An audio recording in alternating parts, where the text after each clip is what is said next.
Hi guys, for this video is magre-repair tayo ng button flex. Yan, alisin natin yan, yung power button yan.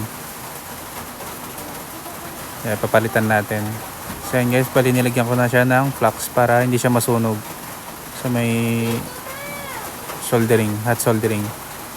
Nilagyan ko ulit para madaling maalis.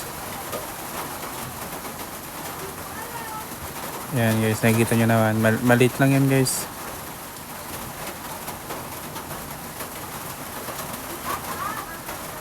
Yan.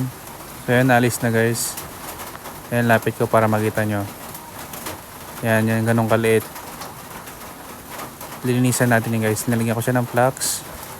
Then yan yung binanglilinis guys. Yan. Then lagyan natin ng soldering paste para tumikit yung button na ilalagay natin. Yan, kita nyo ang liit yan guys. May buhok pa. Yan. Nilagyan ko ulit ng flux para tumikit.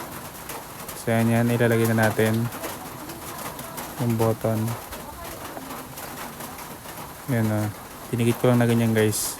Pero may tamang init yan guys. Yan. So yun guys, tapos na.